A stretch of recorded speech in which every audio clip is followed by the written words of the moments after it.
หลังจากที่มื้อเช้านี่ใส่ปั้นลมอีหยังเสร็จเนาะพี่น้องเพิ่นก็สิได้ต่อเลยเนาะมุงหลังคาเนาะมุงได้ด้านหนึงนะพี่น้องเนาะเหลือแผ่นหนึงเนาะเพิ่นก็สิได้มุงเลยด้านหนึงแต่เพิ่นว่าในเรื่องของสังกะสีเดี๋ยวเฮาสิถามเพิ่นอีกมันขาดจากแผ่นเนาะพี่น้องเนาะ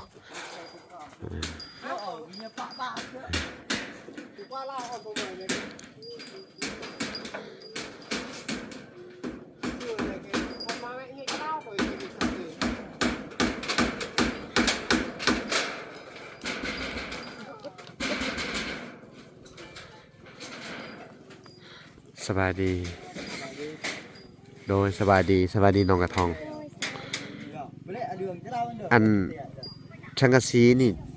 เจ้าคิดว่าจักแผ่นนะข้างหนึงด้านหนึงนี่10แผ่นแต่ปัจจุบันนี่มันจักแผ่นเจ้านับบ่รู้ยังขาดอีกจักแผ่นยัง6แผ่นมันยังบ่พออีกจักแผ่นยังทั้งลบทั้งยังหาแผนยัง5แผ่นทั้งลบเนาะอ๋อเอาตัวนี้ใส่ลบพันบ่เทิงฮะมันชัน12ฟุตตัวน้อยป่ะอ๋อบ่เฮาเอา2แผ่นเอาหรือว่าจะไปซื้อลบต่างหากก็ได้เนาะความยาวมันจักเมตรสิซื้อลบมาใส่เลยกันว่าเฮาเอาสังกะสี12ฟุตหันพอดีเนาะอ๋อโอเคถ้าเอาแผ่นเดียวได้เนาะเอาสังกะสีก็ได้เอาแผ่นเดียวเนาะราคาครึ่งเนาะก็ถือว่ามันสิทนได้หลายปีพี่น้องเอ้ยถามมุงสังกะสีนี่อีกตามสังกะสีพี่น้องถ้าเกิดว่าสังกะสีอันมุงได้ดนเนาะหลังคาบ่หัวแป้นไม้มันก็บ่ดอกพี่น้องเอ้ยหรือว่าไม้เส้นนี่มันก็บ่ดอกเนาะถ้าหลังคาหัว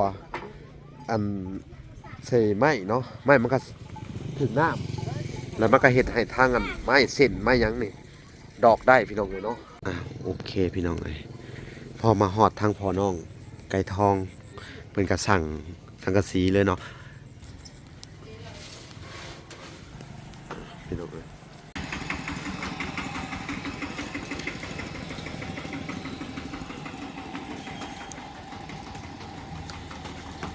พอแล้วเนี่ย300,000บ่ฮะ300,000เนาะ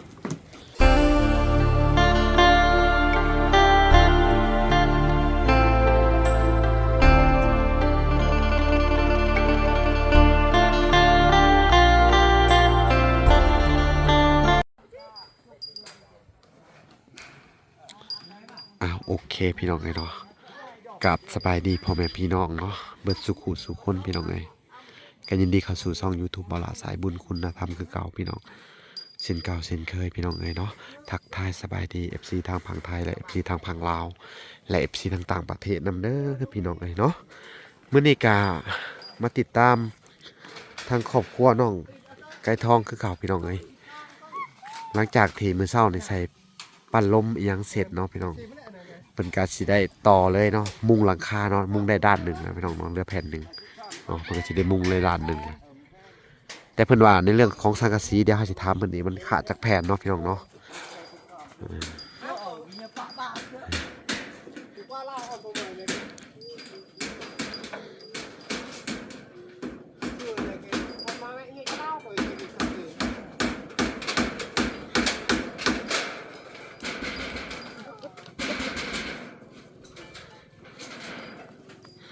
สบายดีโดยสบายดีน้องกระทองอันสังกะสีนี่เจ้าคิดว่าจักแผ่นนะข้างหนึงด้านหนึงนี่10แผ่นแต่ปัจจุบันนี่มันจักแผ่นเจ้านับบ่รู้ยังขาดอีกจักแผ่น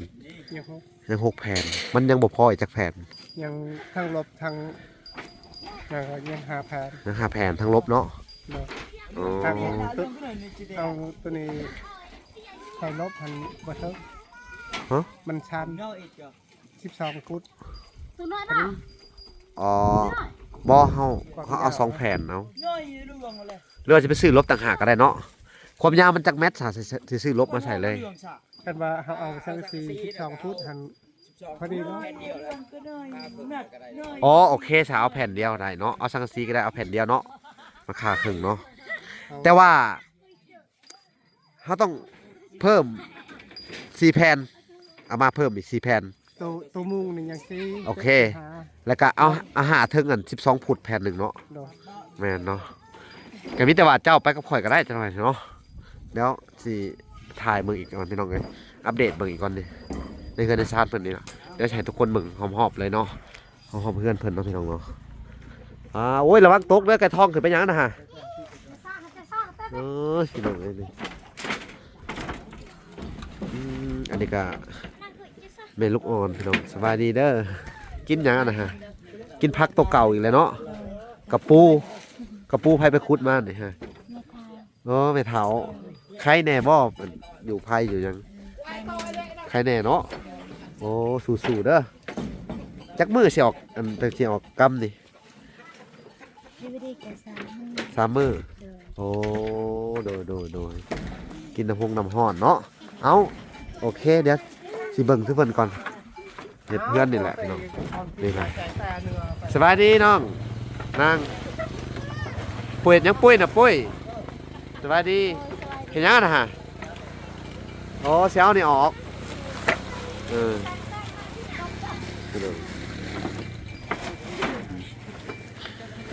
สบายดีแม่น้องกระทองเห็นยังกินตอนแรงโอ้กินข้าวบ่โอ้เอาเซิร์นแซ่บแม่เฒ่าได้หยังกินนะฮะ กินซื้อหั่นแหละ กินแกงปลาแล้วก็แจ่วมักพริกเนาะพี่น้องเอ้ยนี่แหละพี่น้องเอ้ยหัวสวนเพิ่นกะยังบ่มีเวลาเฮ็ดเพิ่นว่าแล้วสิถ่ายเพิ่นนี่พี่น้องพร้อมๆบ้านเพิ่นเนาะ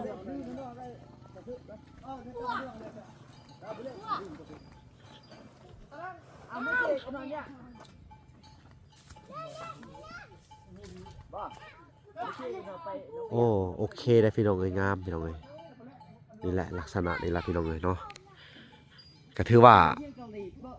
มันสิทนได้หลายปีพี่น้องเอ้ยถามมุงสังกะสีนี่อีกตามสังกะสีพี่น้องถ้าเกิดว่า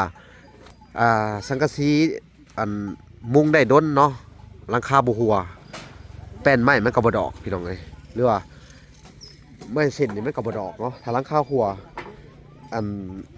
ใส่ไม้เนาะไม้มันก็ถึงน้ำแล้วมันก็เฮ็ดให้ทางอันไม้เส้นไม้หยังนี่ดอกได้พี่น้องเอ้ยเนาะซึ่งเพิ่นก็ซอยกันดีแต่ครอบครัวนี่พี่น้องเอ้ย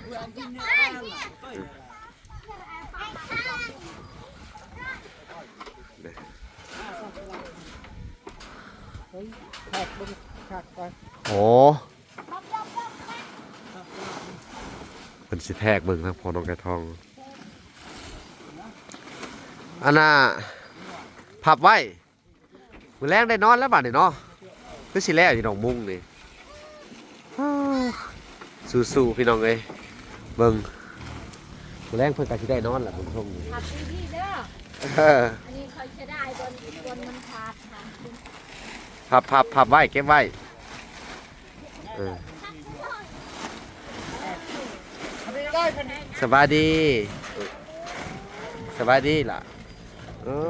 ดีใจตลอดเลยตบมือสวัสดีน้องพร สวัสดี มาแต่ไสน่ะฮะ มาแต่ใหญ่งัว มาแต่เลี้ยงงัวบ่ เดิน มาแต่เลี้ยงงัวเนาะพี่น้องเอ้ย น้ำไม่ได้ชื่อน้ำก็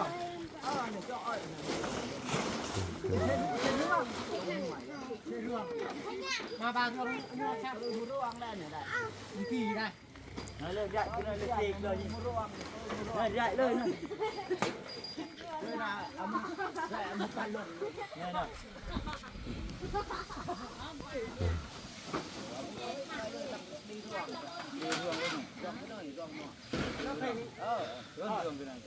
กูมีน้ำหมูจ้ะสังตีจ้ะ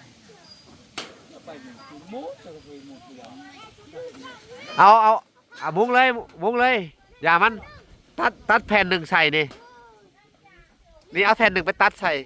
เอาไว้เพื่อข้างนี่น้ำแน่นี่ปาดแผ่นหนึ่งนี่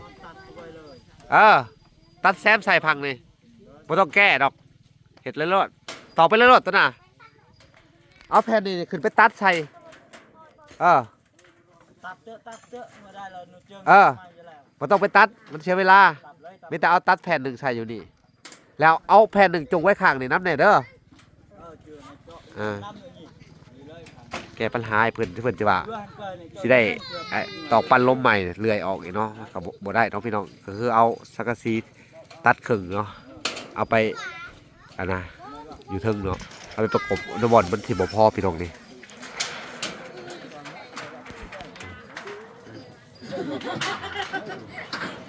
ประมาณนี้แหละพี่น้อง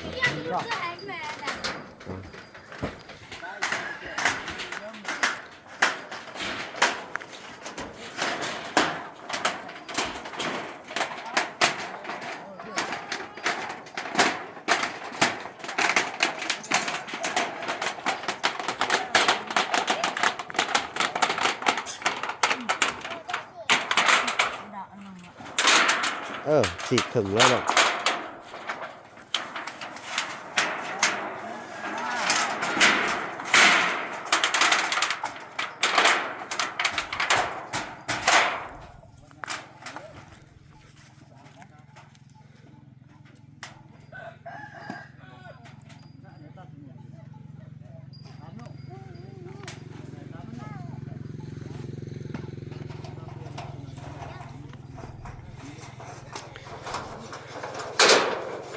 ก็สิปาดครึ่งพี่น้องพอน้องกระทำ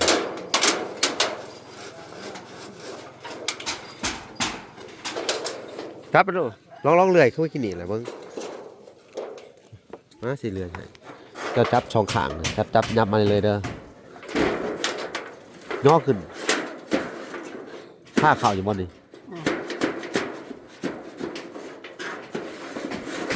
ผ้ามาจากเข่าเนาะ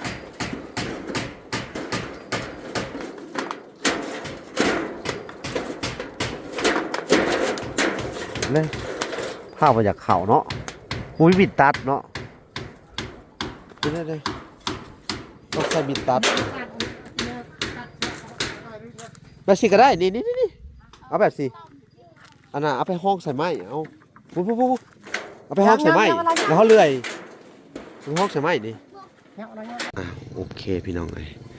พอมาหอดทางพอน้องไก่ทองเป็นกระสั่งสังกะสีเลยเนาะ5 แผ่นเนาะเขาเพิ่มพอดี6เป็นอันเป็น6 แผ่นอันนี้12 ฟุตมันบ่นี่เขาเอาอีกกับ12 ฟุตแล้ววะบ่สังกะสี11 ฟุตมื้อน่ะเขาสั่งมื้อน่ะ11 ฟุต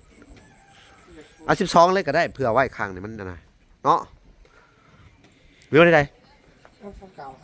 สำเก่า11 ฟุตอันนี้12เอา11 ฟุตอันนี้12มันบ่นี่อ๋ออันนี้เอาแผ่นหนึ่งเอาแผ่นหนึ่งเอาจะเป็นลบมันเนี่ยเอา11 ฟุตฮะ11 10มาบ่ บ่เอา11ว่าซื้อน้ำเจ้ามื้อน่ะ11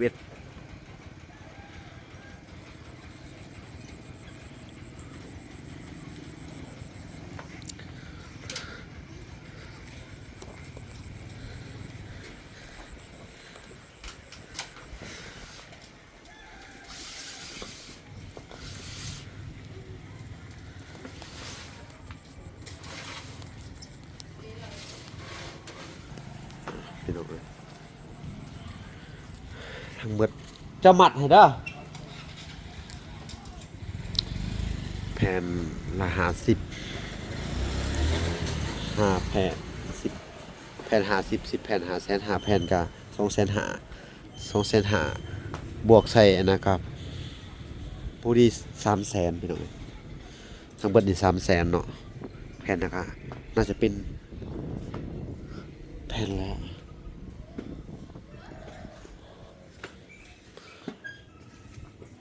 50คือกันนั่นแหละพี่น้อง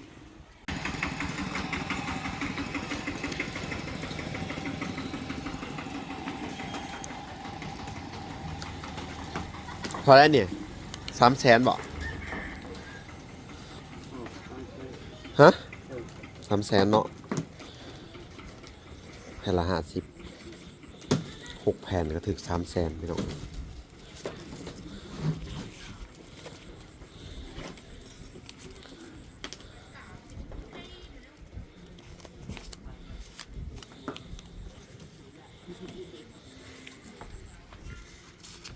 300,000เนาะ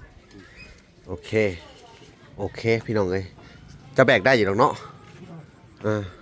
ลองแบกดูบ่ได้หนักบ่เบาๆ5 แผ่นมันบางๆคือหยังเนาะ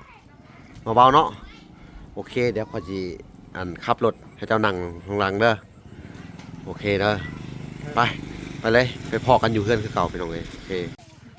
โอเคพี่น้องเอามาฮอดแล้วเนาะ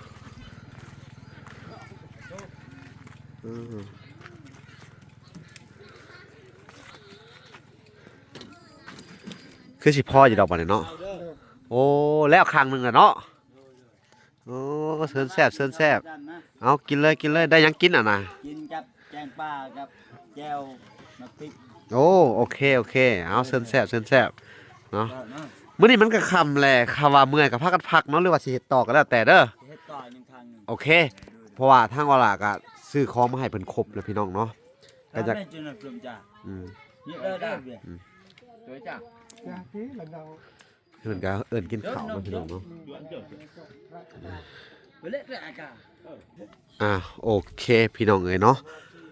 ก็สิแล้วแหละเฮือนเพิ่นพี่น้องหรือว่ากระต๊อบเพิ่นนี่เนาะก็ถือว่าใหญ่พอสมควรพี่น้องเนาะเอาล่ะก็ได้พาทั้งพ่อน้องไก่ทองไปซื้อสังกะสีเพิ่มอีกเนาะบัดนี้ก็เห็นเป็นรูปเป็นร่างแหละเนาะดีใจหลายเด้อไอ้เวลาก็ดีใจนำนี่เป็นจังได๋ซุมเจ้าดีใจบ่ ดีใจหลายๆดีใจโดยดีใจ ดีใจเนาะเสียงเดียวกันเลยสู้ๆเด้อสิได้อยู่แล้วแหละมื้ออื่นก็คือสิแล้วเนาะมื้อถ้าเวลาก็สิมาติดตามเบิ่งเรื่องผาแถบนี่เด้อว่าสิขันห้องก็จังไดขันเด้อเพราะว่าห้องพ่อกับห้องพ่อห้องลูกกับห้องลูกอย่างประมาณนี้เด้อขันหรือว่าเจ้าสิเกาะออกมาอีกเฮ็ดเป็นห้องเจ้าทุนตัวก็ได้ เพราะว่าพญาเฮามันยังใช้ได้อยู่หลายภายเนาะอยู่สงสารมันเฮาได้เฮ็ดเฮือนหรือว่าได้ย่อเฮือนเนาะเอาสู้ๆไปก่อนเนาะดีมุกดีใจหลายพี่น้องเอ้ยมื้อนี้ก็ถึงแม้มันจะล่าช้าแน่เนาะพี่น้องมันก็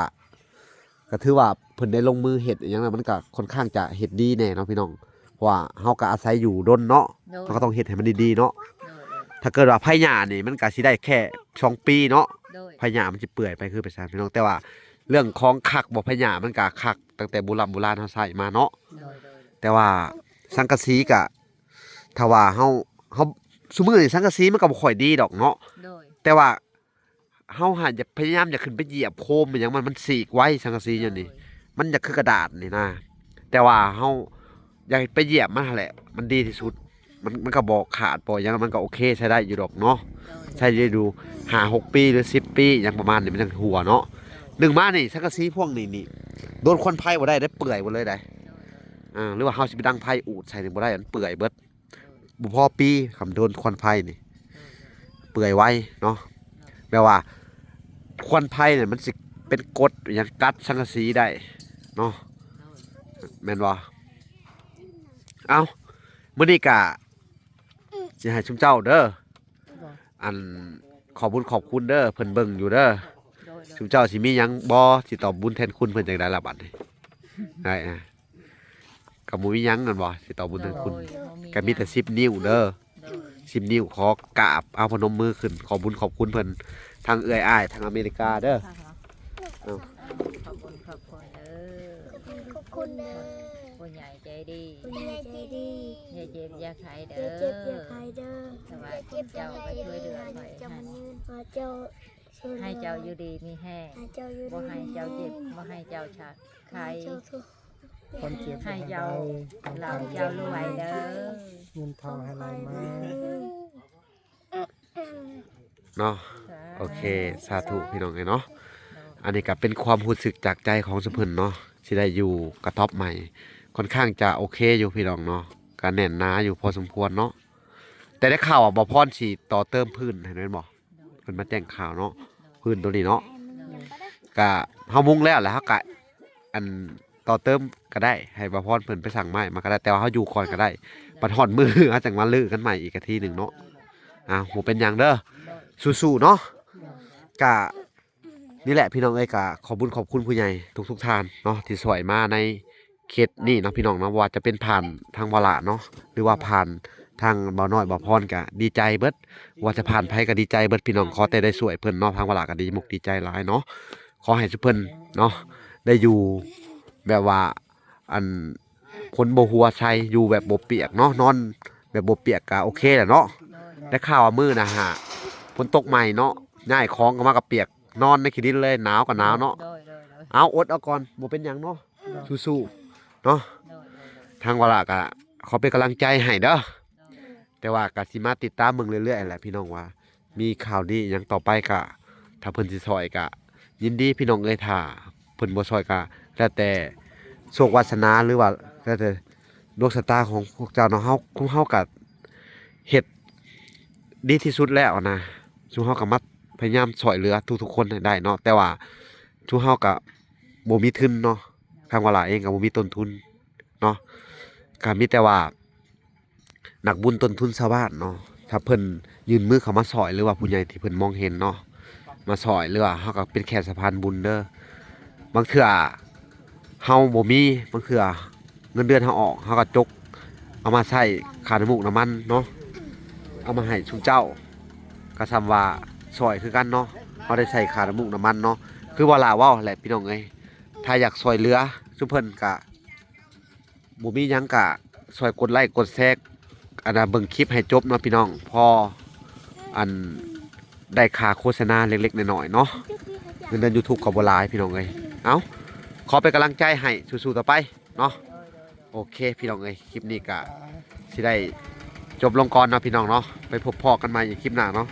คลิปนี้ขอกล่าวคำว่าสบายดีเด้อและสวัสดีพอกันใหม่พี่น้องคลิปหน้าบ๊ายบาย